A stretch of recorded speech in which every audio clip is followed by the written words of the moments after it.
Senhor presidente, minhas senhoras e meus senhores deputados, amigos que nos ouvem e nos veem através dos veículos de comunicação da Câmara dos Deputados, eu não poderia hoje deixar de ocupar a tribuna da Câmara dos Deputados para comentar sobre a pauta positiva que a Câmara dos Deputados essa semana aprovou.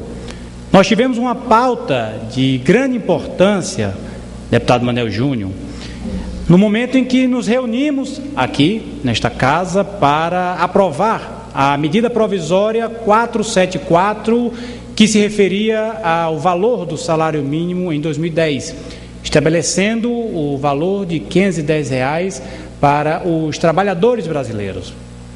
Eu quero, antes de mais nada, dizer do meu reconhecimento quanto ao ganho real do salário.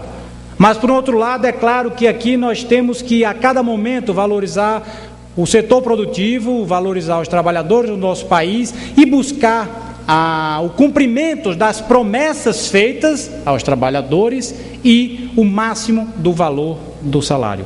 Eu digo isso, senhor presidente, porque o valor de 510 é um valor que nós, claro, nos reunimos para aprovar, mas está muito aquém do valor, por exemplo, que a Constituição Federal, no seu artigo 7º, inciso 4º, determina que deveria ser o valor para suportar e atender às necessidades vitais básicas do trabalhador e de sua família. O valor que o DIEESE, que é o Departamento Intersindical de Estatísticas e Estudos Socioeconômicos, sugere, é um valor, eu confesso, um pouco alto, é R$ 2.257,52. Acho que esse valor seria justo para o trabalhador, mas talvez a máquina pública não conseguisse suportar os valores.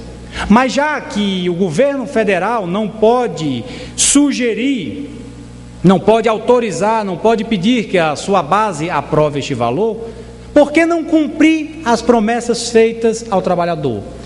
Eu me lembro de uma forma muito clara o discurso do presidente da República em 2002, em que ele garantiu em que no primeiro mandato, nos primeiros 4 anos do seu mandato, ele iria duplicar, iria dobrar o valor do salário mínimo. E após 7 anos, completando o 8º ano do mandato do presidente da República, o que nós temos é uma situação diferente. O salário mínimo, que em abril de 2002 valia R$ 200, hoje foi reajustado a 510. O fato é que nós temos uma inflação acumulada neste período da ordem de 65,9%, ou seja, o valor do salário mínimo hoje deveria, para que o trabalhador no mínimo tivesse o seu valor duplicado, o valor de R$ 663,64, ou seja, está bem aquém dos 510 que o governo federal sugeriu a esta casa que fosse concedido no ano de 2010. O reajuste foi na ordem de 9,68%, mas o ganho real do trabalhador foi da ordem de 5,64%.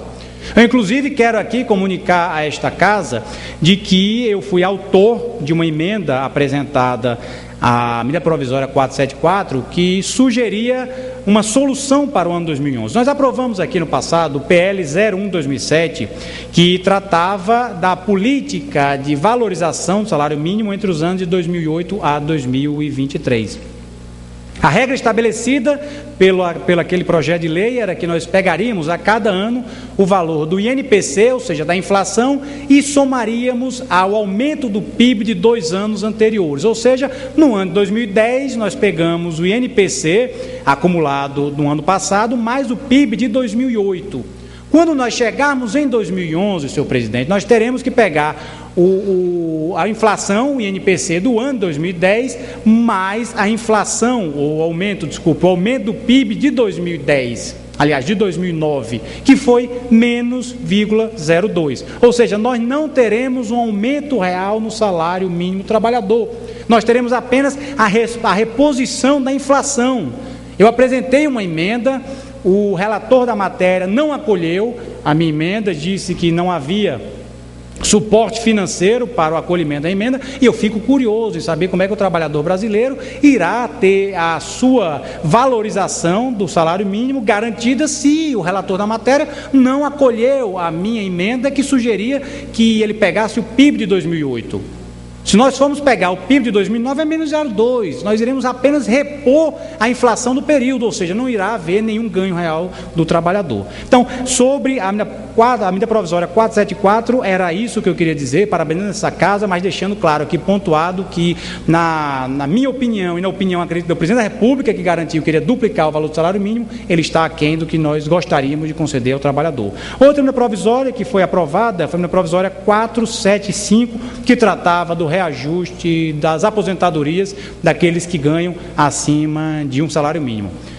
Nós, dos democratas, sugerimos que o índice concedido fosse 8,77, o governo a princípio sugeriu 6,14, houve aqui uma discussão por parte das bancadas no valor de 7 ou 7,7, e eu quero aqui cumprimentar a todos os deputados que tiveram a coragem de defender os aposentados do Brasil o valor de 7,7. Não é o que nós gostaríamos de ter concedido ao trabalhador, que era um valor de 8,77, mas eu acho que 7,77 foi uma demonstração de braveza, de coragem por parte dos parlamentares de ter reconhecido a importância dos aposentados do nosso país, homens e mulheres que fizeram com que o Brasil fosse este país grande e rico que hoje nós encontramos. E por último, senhor presidente, eu quero aqui trazer uma matéria que tomou uma grande amplitude nacionalmente, que foi o Ficha Limpa.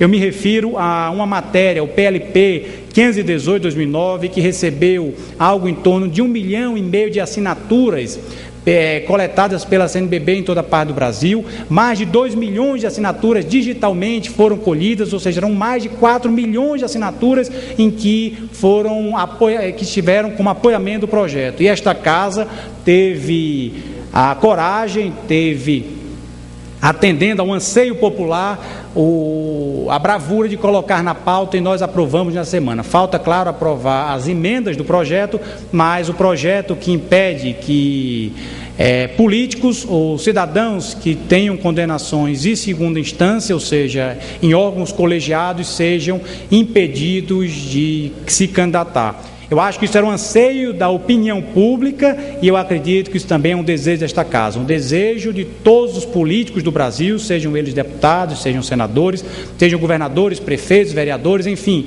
é um desejo da classe política que nós possamos resgatar a imagem dos homens públicos, homens e mulheres públicos, que somos os representantes do povo e dos estados do Brasil. Nós queremos ter o respeito da população, e eu acho que através de projetos como esse e outros projetos que poderão vir, claro, com muita cautela, para que nós não possamos prejudicar os inocentes, nós temos sim que passar uma ficha limpa na classe política, para que nós possamos ter, como defensores e como representantes do povo, apenas os homens e mulheres de bem do nosso país. E, para concluir o meu pronunciamento, eu não poderia aqui deixar de parabenizar ao deputado Índio da Costa, que foi o relator desta matéria na comissão especial, ao deputado José Eduardo Cardoso, que fez um bonito trabalho no seu relatório, que foi apresentado aqui no plenário dessa casa. Quero cumprimentar aos dois deputados pelos pareceres, pelos relatórios que fizeram em cima da matéria, cumprimentar o presidente dessa casa, o deputado Michel Temer, que teve, como eu disse, a coragem de pautar, analisar, discutir e votar a matéria, e dizer que é isso que a opinião pública esperava da Câmara dos Deputados. Esperava que nós pudéssemos enfrentar esta matéria discutindo, votando e aprovando, como foi feito. E aqui foi falado sobre o crack. Eu quero também ressaltar nesta agenda positiva que a Câmara dos Deputados teve nessa semana, a instalação da Frente Parlamentar Mista de Combate ao Crack. Instalado na Câmara dos Deputados sob a presidência do meu conterrâneo, do nosso companheiro aqui de Câmara dos Deputados, o deputado Fábio Faria. No Senado Federal, esta matéria tem a presidência da senadora Rosalba Ciarline e, sem sombra de dúvida, é um assunto de grande importância, grande relevância no nosso país. Senhor presidente, era com essas palavras que eu queria aqui ressaltar a pauta importante que nós tivemos nessa semana da Câmara dos Deputados, esperando que nós possamos ter outras pautas positivas. Muito obrigado.